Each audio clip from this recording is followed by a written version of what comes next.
Film Club.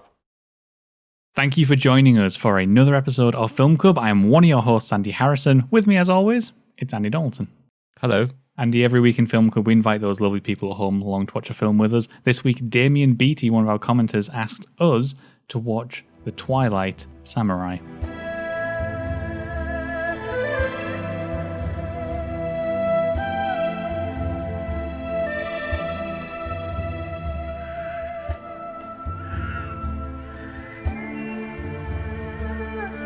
So Twilight Samurai features Hiroyuki Sanada, and he features as a kind of a lower samurai, one of the lower class samurai. He's just lost his wife. He's got two daughters. He's got a mother with dementia.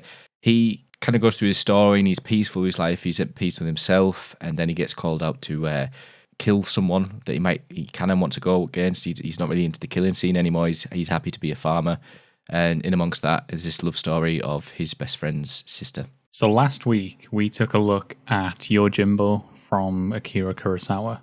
Again, fantastic. Absolutely fantastic. And I think that The Twilight Samurai is the absolute antithesis of Yojimbo. It for sure. Couldn't be more different. Whereas Yojimbo was sort of plot heavy, it's theatrical. The Twilight Samurai is instead quite understated. It's grounded, it's quiet, and it's much more character focused. It's very peaceful, considering the film's about peace as well, and inner peace, or at least that's what we'll get from the main character. I sat down and gave myself time to watch it, just relaxed on an evening, and I was so focused. By the point it ended, I was like, I want more. I know there wasn't more, but I really wanted more from it. 2 hours long, and I could have easily seen another hour. Absolutely. Like, this reminds me a lot of like a samurai version of Unforgiven, where your setup is about this guy who's living almost at the end of the samurai era. You know, sort of the world's about to move on from samurai. He has clearly moved on with his life, but he's being sort of, at the very end of this at least, he's being sort of pulled back into it. It's much more about the realities. Like, it's not often in a samurai film, especially like a Kurosawa one, where you would sit down and you'd sort of like think about the reality of him having to do his hair before he goes out there in order to face off against somebody. There's that whole element of like, he doesn't really have his sword anymore. He actually sold his samurai sword to help make ends meet, and instead wanders around with like a bamboo sword. It sort of plays that into shook me at the end. Yeah, it's a lovely sort of twist, isn't it? But I like that it's not necessarily playing into a plot element of the film. It's more of just a character detail, and obviously it becomes sort of like the incision of the final fight. But it's a film that very much reminds me of Unforgiven, in that it's about sort of the moving on of time. It's a film that's about somebody who has passed that time, and about bringing them back into it. And it also has a lot of commentary about like samurai films, and it's got a lot of commentary about what this sort of stuff is like in a very real aspect. One of the things that sort of Mifune would get by on in something like Yojimbo, he's wandering between town to town. He doesn't have a lot of money, but it doesn't really bother him at the same time. He walks into an inn and runs up a bill and just assumes that he'll be able to pay him at some point. It's not a problem. Whereas here, for Saibei, it's a problem. You know, this sort of stuff. He's a samurai, but there's so many samurai now that he is the bottom rung, and he's having to work like an additional sort of job. He runs a farm.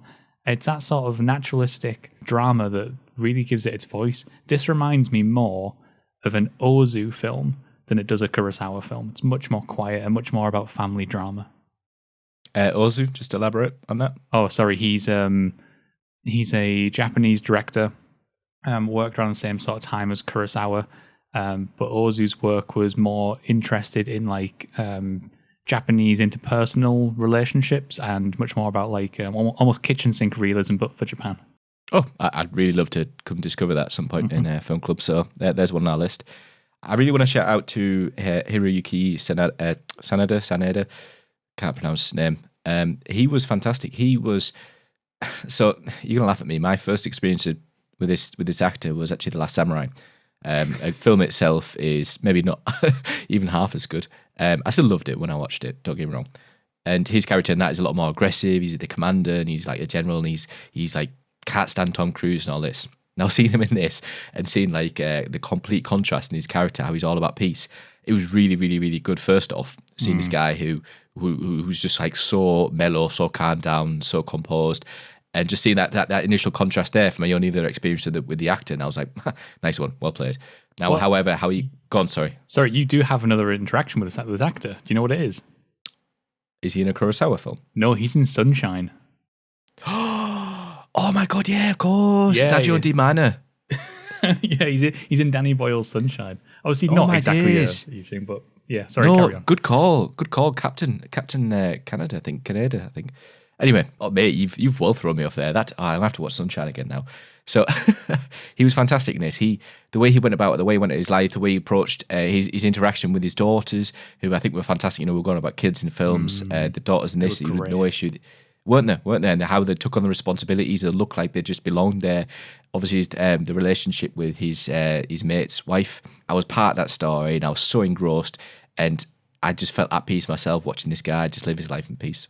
It's funny you say peaceful as well, because one of the things with the two daughters that he's got, there's an interesting decision that they make, and it's they have the youngest daughter perform the narration, or not necessarily the actor, but like when she's older, when she's reflecting on her life and she's reflecting on a time with her father, it's her who actually performs the narration. Now that reminded me in some ways, mixed in with that sort of laid back, peaceful, dreamlike quality at times, it reminded me a lot of Days of Heaven. And I know you're not a huge fan of Days of Heaven, but it reminded Days me of fucking heaven. That narration where actually our story is about a protagonist who's dealing with the primary elements of the narrative, but instead we have this younger character who's observing everything and from the outside is able to comment on it. He eventually gets roped into. He has to do it. He has to accept the challenge of challenging this world famous samurai, or whatever.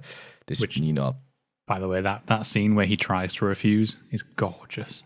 I know, absolutely gorgeous. It's really good. Like the whole body language, and obviously it's all about respect, eye contact, the way he edges further, he allows his eyes to shift up a bit to proclaim his point, his chest puffs out. That whole monologue that he delivers about like what it means to kill a man and what you need in order to survive a fight, and he doesn't have it anymore. Like, he's like, I need a month to become an animal. I love that. His last scene when he's sat down, he's initially going to go in, he's like, pick up your sword, I need to kill you, sort of thing, I need to fight you, it needs to be honourable. Then he gets goaded into sitting down. Then the ironic thing is he actually opens up, and that's when he comes about his bamboo sword. Then the other guy, the guy's trying to attack, I can't remember his name, he then gets offended, and then he goes on the offensive. And it's suddenly, it's such a lovely shift in kind of incentive. I'm coming there to kill you. Actually, I'm going to open up to you. I'm going to defend myself because you're aggressive gun for me. Please don't let me kill you. It's brilliant. Yeah. It's fucking brilliant. I like that sort of that final fight. I think lots of people watching this would have been very satisfied without a final confrontation. Like, you don't need a fight at the end. It's worth mentioning that the film is actually based, or inspired at least, by a story called The Bamboo Sword. I just read this, yeah. I've not particularly heard it myself. Written by someone called Shuhei Fujisawa, who's not someone I'm familiar with, but I just thought it was worth mentioning in here.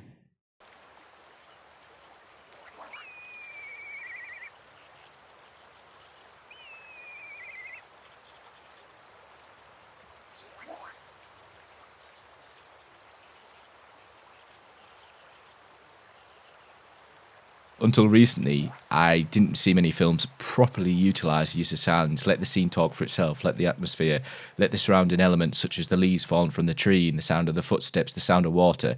What better film, Twilight Samurai, how it utilises the silence in those moments and just lets the scene speak, maybe longer than it should, but not necessarily that's bad. It's incredible. It's really well done. It's just audibly, it's amazing.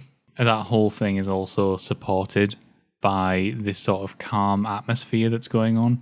One, it's the fact that the town they're in, the day-to-day lives, the comings and goings of people, the streets, all feel so much more real than something like a 60s Kurosawa film does. Now that's not to criticize one or the other, but it does give you this sense of fundamental realism that's going on.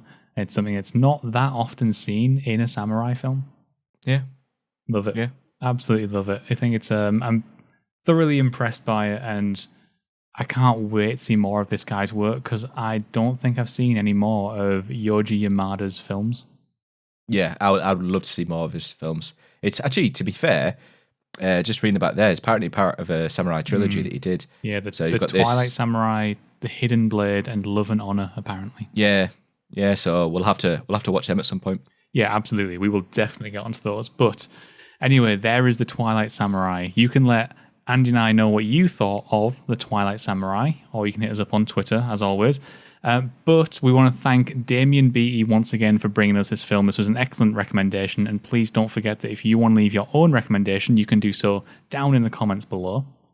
But Andy and I will be back once again next week, where we are going to take a look at just one more samurai film. We can't help ourselves. We're going to take a look at Harakiri. Looking forward to it. Our first with this director as well. Cannot wait. So until then, get watching. Catch you later.